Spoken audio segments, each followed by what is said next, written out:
सोचो, आप इंस्टा पे एक बहुत अच्छी फोटो देखते हो जो बहुत सुंदर है, बहुत। और आपको कुछ मालूम नहीं है। आप गूगल मैप्स निकालते हैं और डेस्टिनेशन को सर्च करते हैं। करीब 7 बजे आप अपने डेस्टिनेशन पर पहुंच करके ये जानते हैं कि आप जिसे टूरिस्ट प्लेस समझ रहे थे वो एक ग्रेवयार्ड है, कब्रिस्तान है। सोचो आपको कैसा महसूस हुआ। पूरा सुनसान रास्ता और आप अकेले उस रास्ते पर। आज की स्टोरी ऐसी ही है। चार दोस्त थे इसमें। चारों दोस्तों को घूमने का बहुत शौक है। चार दोस्त हैं, आकाश, प्रेम, श्रेष्ठ और सार्थक। चारों ने देश की सबसे बड़ी हाईवे में से एक लॉन्ग ट्रिप पे जाने का डिसाइड किया। करीब 500 किलोमीटर का डेस्टिनेशन था। वहां पहुंचकर वे लोग कई सारी फोटोज क्लिक करते हैं और उसे इंस्टा पे अपलोड कर देते हैं। और थोड़ी देर के बाद उन्हें एक फोटो सजेस्ट होती है। वो इतनी खूबसूरत थी कि मतलब चारों पर चारों दोस्तों का वो फोटो मन मोह लेती है। उन्होंने डिसाइड किया कि अब जाना तो पड़ेगा।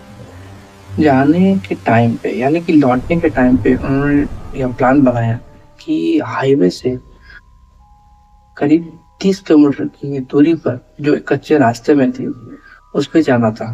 और करीब ये 3 बजे दोपहर के टाइम तक फ्री हो जाते हैं। रिटर्न होने का इन लोग डिसाइड कर चुके थे। 5 बजे तक इनको अपने डेस्टिनेशन पे पहुंचना था। 5 बजे पहुंचने के बाद ये कच्चे रास्ते को पकड़ लेते हैं। इन्होंने सोचा कि 30 किलोमीटर की दूरी को तय करने में आधे घंटे से ज्यादा क्या लगेगा। अब गाड़ी हाईवे के पास पहुंच चुकी थी जहां पे लास्ट डेस्टिनेशन था। वहां से बायां हाथ पे एक कच्चे रास्ते पे इनको जाना था। या वहां जाने के लिए तैयार थे। करीब 1 घंटे बीतने के बाद इन्होंने कच्चे रास्ते पे अपनी गाड़ी उतार दी और अभी बज रहे हैं 5। अब धीरे धीरे इन्हें नेटवर्क इशू की प्रॉब्लम स्टार्ट हो चुकी थी। दो लोगों के फोन पे तो बिल्कुल नेटवर्क नहीं आ रहा था। थोड़ी देर के बाद एक दोस्त का फोन डिस्चार्ज हो जाता है। एक फोन बजता है सार्थक का, जिसपे अभी फिलहाल मैप चल रहा था। ये लोग अपने डेस्टिनेशन से 500 मीटर की दूरी पे थे, यानी कि थोड़ी दूर पीछे थे। और अचानक से इनकी गाड़ी खराब हो जाती है। ये सब बहुत ट्राई करते हैं गाड़ी को रिपेयर करने की, क्योंकि ये सोचते हैं कि मान लो कि हम घूमने चले जाते हैं, करीब 1 डेढ़ घंटा निकल जाएगा और फिर अगर गाड़ी ठीक नहीं होती है तो फिर हम लोग लौटेंगे कैसे। शाम भी होता जा रहा है तो इन्होंने सोचा कि पहले गाड़ी रिपेयर कर लेते हैं। अब गाड़ी रिपेयर करने के लिए ये लोग सब जन ट्राई करते हैं। करीब 1 घंटा बीत चुका है लेकिन अब तक गाड़ी ठीक बिल्कुल भी नहीं, बिल्कुल भी नहीं। गाड़ी को समझ ही नहीं आता है कि कैसे गाड़ी को ठीक किया जाए। इन्हें कोई तरह का ग्लिच या कोई तरह का प्रॉब्लम समझ नहीं आता। अब गाड़ी को 1.5 घंटा बीत चुका है और फिर भी गाड़ी ठीक नहीं हो रही है। इन्होंने सोचा कि किसी से हेल्प ले लिया जाए, मगर आसपास में कोई था ही नहीं। फिर ये लोग गाड़ी को छोड़ देते हैं और थोड़ा आगे का सफर करते हैं। करीब 100 मीटर की दूरी पर एक इन्हें घर दिखाई पड़ता है। ये गाड़ी को छोड़ देते हैं और पहले जाकर के किसी से हेल्प लेने का सोचते हैं। इन्हें लगता है कि भाई अब भगवान भरोसे ही गाड़ी चल सकती है और कोई उपाय नहीं है, कोई ऐसा आदमी मिल जाए तो थोड़ा मोड़ा जानकार। ये लोग जाते हैं वहां पर ढूंढने के लिए। एक घर मिलता है जो बाहर से बंद था। ये तो सोचते हैं कि भाई घर बाहर से बंद है तो कोई आसपास में होगा। आसपास में लोग ढूंढते हैं, कोई नहीं मिलता, कोई भी नहीं। तो थोड़ा सोचा इन लोगों ने आगे जाने का। करीब 400 से 500 मीटर दूर जाने के बाद इन्हें बहुत सारा घर दिखाई देने लगा। मतलब करीबन समझ लो आपकी 70-80 घर इन्हें दिखाई पड़ते हैं। ये जाते हैं और अचानक से इन्हें मालूम चलता है कि आगे तो रास्ता ही बंद है। आगे कुछ था ही नहीं, सिर्फ घर था, कुछ खत्म। ये समझ नहीं पाते कि अगर ऐसा भी रास्ता होता गया भाई, मतलब बताओ तुम किसी रास्ते पे जा रहे हैं, अचानक से रास्ता बंद हो जाए। तो पहले तो इन लोगों ने सोचा कि पहले घर में जाते हैं, लेकिन घर में ये लोग को किसी ने हेल्प नहीं ले पाए। कारण सारे घर में एक ही चीज कॉमन था, वो ये था कि सारे का सारा घर बाहर से बंद था, यानी कि लॉक था। लेकिन सबसे खास बात ये थी कि किसी पे भी ताला नहीं लगा, सिर्फ कुंडी लगी थी। और ये लोगों ने क्या सही नहीं समझा कि कुंडी खोल के अंदर जाया जाए। रात हो चुकी थी, डर भी लग रहा था इन्हें। ये लोग अब क्या करते, थोड़ी देर बाद ये देखते कि जिस रास्ते से ये लोग आए थे उधर से ही कुछ अजीब सी आवाजें आ रही हैं। एक तो चांदनी रात, अजीब सा सन्नाटा पसरा हुआ है पूरे सड़क पर। अजीब से लोग की आवाज इन्हें आ रही है। लग रहा है कि क्या है ये, मतलब थोड़ा डर भी लग रहा था क्योंकि गांव में लाइट भी नहीं है। अब ये सब क्या कर रहे हैं इनको समझ नहीं आ रहा है। थोड़ी देर के बाद कुछ जो आवाजें आ रही थी वो तेज हो गई। लग रहा था सामने, लग रहा था कुछ चल रहा है, घूम रहा है। तो करीब 5 मिनट के बाद वो आवाज बिल्कुल नजदीक हो गई। फिर ये देखते हैं कि उधर से साइकिल आ रही है। उन पर कोई एक आदमी है जो पूरा व्हाइट कपड़ा पहना हुआ है, ऊपर भी नीचे भी। और थोड़ा पास आने के बाद देखते ही कि उसकी दाढ़ी और मूछें पूरी व्हाइट है, बाल भी पूरे व्हाइट। ये लोग देख कर डर जाते हैं। थोड़ा सा ये लोग पीछे हटने लगते हैं, छिपने लगते हैं। मगर ये देखते हैं कि वो आदमी उनके पास आकर रुक जाता है और पूछता है कि तुम सब यहाँ क्या कर रहे हो। तो ये लोग अपनी बात उनके सामने रखते हैं, बताते हैं कि बाबा ये क्या है कि हम चारों दोस्त घूमने निकले थे और एक फोटो हमें मिली फोन पे। हमें लगा कि घूमने का जगह है, हम काफी खुश हो गए कि यहाँ रास्ते में पड़ रहे, चलो घूम लेंगे और फिर निकल जाएंगे। 5 बजे हम यहाँ पे आए, अब 7 बज चुके हैं, गाड़ी खराब हो चुकी है। गाड़ी ठीक होने का बिल्कुल नाम नहीं ले रही। क्या करे समझ ही नहीं आ रहा। क्या आपके आसपास में, आपके कोई कांटेक्ट में ऐसा कोई मैकेनिक है जो हमारी गाड़ी को ठीक कर दे, हमें घर भी निकलना है। वो बूढ़ा आदमी की बातों को सुन रहा था काफी सीरियस होकर के। फिर वो बोलता है हाँ वो तो गाड़ी खराब होनी ही है। ये बोलते हैं मतलब, बोलते ये सड़क बेटा कोई घूमने की जगह थोड़े है, ये अलग अलग राज्य भाई बैठा है। बोलते वो लोग जो चारों दोस्त थे वही बस सोच रहे कि क्या बोल रहा है ये बूढ़ा आदमी। वो बोलते हैं कि बेटा तुम इस सड़क की कहानी नहीं जानते। इस सड़क का ये रोज का धंधा है। यहाँ पे जो भी गाड़ी आती है वो शाम के टाइम पे 5 बजे के बाद बंद होती ही है। और मुझे नहीं लगता कोई सही से घर जा पाता है। वो चारों टेंशन में थे क्या बोल रहा है यार। फिर वो बोलते हैं कि चाचा हम घूमने आए थे, लेकिन अब तो कोई आशा भी नहीं बोल सकते आप, बिल्कुल आस नहीं है कि अब घूम सके, रात भी हो गया। कहीं बेटा जिसे तुम घूमने की जगह समझ रहे हो, ये ग्रेवयार्ड, कब्रिस्तान जहाँ लोगों को दफनाया जाता है। ये सुनकर उन दोस्तों का तो बोलो दिमाग ही अजीब हो गए। वो चारों लोग, उनको लगा कि भाई ये क्या हो गया, हम लोग कब्रिस्तान घूमने आए इतने दूर से। इतने में उन चारों लोगों ने चौंक कर बोला ग्रेवयार्ड की बात को सुनकर, क्या ये कब्रिस्तान है? बूढ़े ने कहा हाँ ये कब्रिस्तान है बेटा। उन लोगों ने कहा कि इतना खूबसूरत जगह कब्रिस्तान कैसे हो सकता है।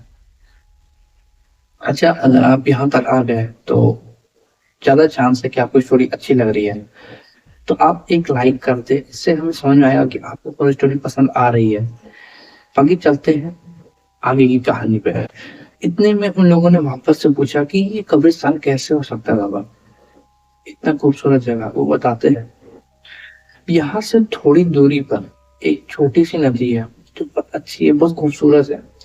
आसपास का लोकेशन बहुत खूबसूरत है उसमें। तो उसके पास में थोड़ी दूर पर ही एक कब्रिस्तान था। यह जो जगह है शहर से थोड़ा नजदीक है, इस वजह से यहाँ पर लोग, कई सारे लोगों को दफनाने लगे। इस वजह से ये कब्रिस्तान आज बहुत बड़ा हो गया। और कब्रिस्तान में सिर्फ लाशें नहीं दफनाई जाती है, कई सारे राज भी दफन में आते हैं और उनकी आवाजें हर समय आप इस जगह पे सुन सकते हैं। और कहा जाता है कि यह सड़क अब उनके ही राज में आता है, वो सब साम्राज्य में आता है। अब इसके मालिक वही है। यहाँ पर कोई भी जाए इसका सारा बोल सकते हैं देख रेख सब उनके ही अंदर पे आता है। उन्होंने उस बूढ़े आदमी से पूछा एक बात बताइए कि यहाँ पे सारे घरों की कुंडियां बाहर से क्यों बंद है, क्या यहाँ कोई नहीं रहता क्या? गांव में 70-80 घर है तो गांव देखने में लग रहा है कि बड़ा गांव होगा, बहुत सारे लोग होंगे, तो अचानक सारे लोग कहाँ गए? बेटा मैंने बताया ना, अब आस पास में एक बहुत बड़ा कब्रिस्तान बन चुका है, जो अनेकों लाल छिपाए बैठे हैं। अजीब सी आवाजें, अजीब से डरावनी डरावनी चीजें यहाँ पे घटित होने लगी। अजीब अजीब काम होने लगा यहाँ पर, मतलब जिसे देख कर लोग डर जाते थे। अब रात को 6-7 बजे लोग बाहर निकलते घर के और कुछ अजीब अजीब चीजें देख लेते। डर के मारे वो लोग, वो बहुत सारे लोगों ने काम छोड़ दिया। और कई सारे लोगों के बारे में तो कहा जाता है कि वो मर गए, मतलब क्या राज था, कैसे मरे कुछ पता नहीं। उन्होंने पूछा तो फिर बाबा आप क्यों नहीं गए?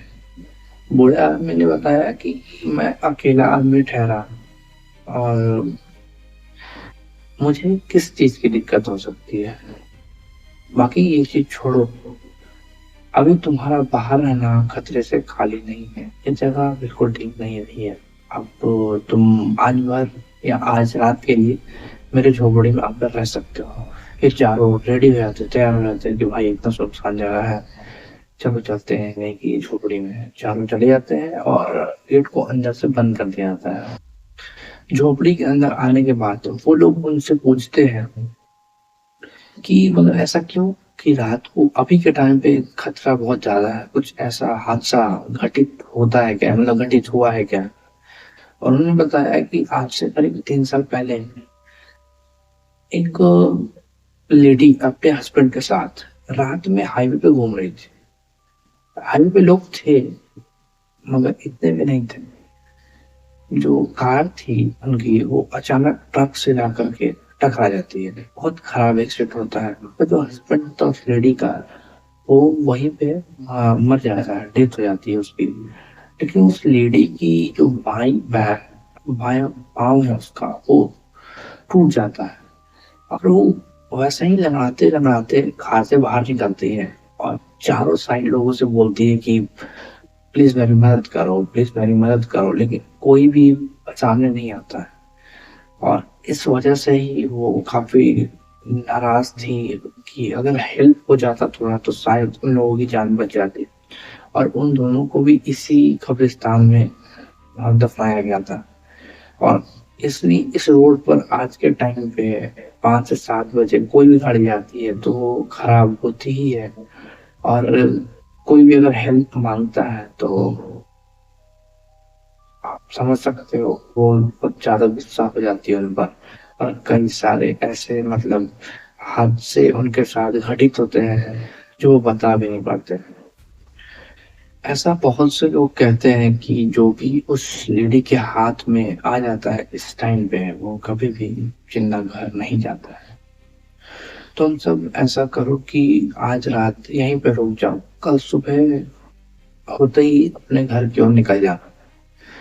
इतनी बातें खत्म ही हुई थी कि अचानक से साइड से कोई थोड़ी सी बिल्कुल हल्की सी आवाज आयल छन छन ऐसी आती है। छन छन की ये आवाज उन्हें थोड़ा सदमे में डाल देती है कि भाई ये आवाज कहाँ से आ रही है। अभी बात ही हो रही थी उसकी, तो वो कहते अब सब चुप हो जाए, शायद वो वाकई बूढ़े आदमी ने कहकर सब कुछ चुप करा दिया। अब झोपड़ी जो कि पुरानी थी, चारों साइड से थोड़ा मोड़ा छेद था जिससे वो इजिली बाहर देख सकते थे। करीब 5 मिनट के बाद वो आवाज तेज हो गई और अब लग रहा था कि वो झोपड़ी के बिल्कुल समीप, मतलब बिल्कुल सामने आ चुकी है। ये लोग छेद से देखते हैं कि एक औरत सफेद साड़ी में, हाथ में चूड़ी पहने हुए, पायल भर भर क्या बोल सकते हैं, मोटा मोटा पायल पहने, बाल फुले हुए, लाल आंखें और आगे बढ़ी जा रही है। इसका बायां पैर टूटा हुआ है जिससे कि लंगड़ा रही है और रो रही है, मतलब बहुत ज्यादा रो रही है, अजीब अजीब आवाज निकाल निकाल कर रो रही थी। ये आवाज बहुत ज्यादा नजदीक आ गई थी। ये लोग डर रहे थे, मतलब वो बूढ़ा आदमी बता तो दिया था लेकिन फिर भी इनको डर लग रहा था। इनके साथ ही पहला एक्सपीरियंस था और ऐसे एक्सपीरियंस कौन ही करना चाहेगा। फिर ये आवाज बिल्कुल समीप हो गई, जैसे मतलब अब लग रहा था कि बस गेट के बाहर वो खड़ी है। प्रेम की आवाज अचानक से डर के मारे निकल जाती है और वो लेडी सुन लेती है और वो गेट के पास आकर के अब बिल्कुल ही मतलब खटखटाने लगती है, जोर जोर से खोलो खोलो। आवाज जब नजदीक हो गई, आवाज जब बहुत ज्यादा तेज हो गई, खटखटाना स्टार्ट कर दिया था उस लेडी ने उनके दरवाजे पर, तो जो लालटेन जल रहा था वो बुझ जाता है। अब इनका एक ही सहारा था, वो बूढ़ा बाबा। ये पीछे घूमते हैं, आवाज देते हैं अंधेरे में, बाबा बाबा। बाबा की आवाज नहीं आ रही थी, इन्हें लगा कि बाबा को कुछ हो गया है। अच्छा, इन सबकी बैटरी पहले डाउन थी फोन की, बस सार्थक की थोड़ी सी बैटरी बची थी। इन्होंने फ्लैश लाइट ऑन किया और जैसा देखा, पीछे बाबा नहीं थे, पापा गायब हो गए थे। इनकी हालत बहुत ज्यादा खराब हो गई थी, इन्हें लगा था कहाँ फंस गए भाई, क्यों हमें वो पोस्ट मिला, क्यों हम इस डेस्टिनेशन के लिए इतने भागे दौड़े आ गए। अब तो इन्हें बिल्कुल समझ नहीं आ रहा था क्या हो रहा है। अब बिल्कुल बाहर भी अंधेरा, अंदर भी अंधेरा। थोड़ी देर के बाद वो लेडी भी चली जाती है। लेडी क्यों बोल रहे हैं, बहुत बोल सकते हैं, वो बहुत भी चली जाती है। लेकिन फिर देखते ही 5-10 मिनट के बाद इन्होंने सोचा कि क्यों ना फिर से ट्राई करें, गाड़ी लेके भाग जाएगा इस जगह से। उन्हें समझ नहीं आ रहा था बिल्कुल कि क्या करे क्या नहीं करे। अचानक से देखते हैं बाहर बहुत सारा रोशनी, अजीब सी रोशनी, थोड़ा सा डरावना भी था चूंकि ये अजीब सा एक सीन देख चुके थे। फिर देखते ही छेद से कि बाहर जो रोशनी है वो कहाँ से आ रही है। वो देखते कि उनकी गाड़ी चल रही थी। अभी देखिए बिल्कुल पागल की तरह हो जाता है कि भाई गाड़ी चल जाएगी तो कैसे क्या क्या करेंगे हम लोग। लेकिन थोड़ी देर के बाद देखते हैं कि एकाएक सारी की सारी घर की कुंडियां खुल जाती है बाहर से। कोई खोल नहीं रहा, अचानक खुल जा रही है। खोलने के बाद देख रहे हो कि उनसे कई सारे लोग निकल रहे हैं बाहर और सब एक ही चीज कर रहे हैं, हाथ जो घुमा रहे हैं अजीब तरीका से और रो रहे हैं बिल्कुल। कि पता नहीं क्या बोल रहे थे, समझ किसी को नहीं आ रहा था, लेकिन सब के सब वही एक ही जगह जा रहे हैं। कहाँ, गाड़ी के पास, और चारों साइड से सब घूम रहे हैं और रो रहे हैं, बिल्कुल अजीब टाइप से रो रहे हैं। कुछ देर के बाद ये लोग देखते हैं कि वो लोग चारों साइड से घूम रहे हैं गाड़ी की और रो रहे हैं बुरी तरीके से, बहुत अजीब तरीके से आवाज निकाल रहे हैं और एक जोर से हवा आती है और जो लालटेन बुझ गया था वो गिर जाता है। आवाज से ये लोग डर जाते हैं कि फिर से कुछ ना कुछ होगा, क्योंकि वो लेडी भी आवाज सुन के आई थी।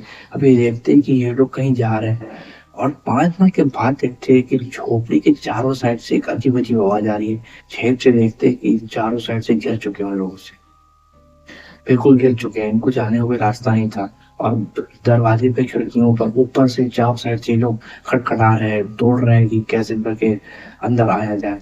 अचानक से ये देखते हैं कि उनकी झोपड़ी को आग लगा दिया गया है और ये डर के मारे बेहोश हो जाते हैं और लगा कि अब जिंदगी खत्म। फिर अचानक सुबह इनकी नींद खुलती है अपने दोस्तों के पास। अपने दोस्तों को देखते और गले से लिपट कर रोने लगते हैं। वो बताते हैं कोई ये बात कि ये सब हमारे साथ हुआ था। इनके दोस्तों को लगता है कि ये लोग रातों को ज्यादा ड्रिंक किए थे और इस वजह से ऐसे ऐसे सपने देखे होंगे। मगर उनकी गाड़ी तो जल गई थी, वो एक एविडेंस था कि ये सच बोल रहे हैं। अब आप सोच रहे होंगे कि ये लोग यहाँ पे आए कैसे। हुआ क्या था कि सार्थक गाड़ी खराब होने के कुछ देर पहले ही अपने दोस्तों को एक लोकेशन भेज देता है, ताकि अगर किसी तरह का दिक्कत हो रात को तो वो लोग आके इन्हें पिकअप कर सके। आपको क्या लगता है कि ये लोग सच में ड्रिंक किए थे या फिर इनके साथ कुछ ऐसी घटना घटी थी? अगर आप उनके जगह पे होते तो आप क्या करते हैं?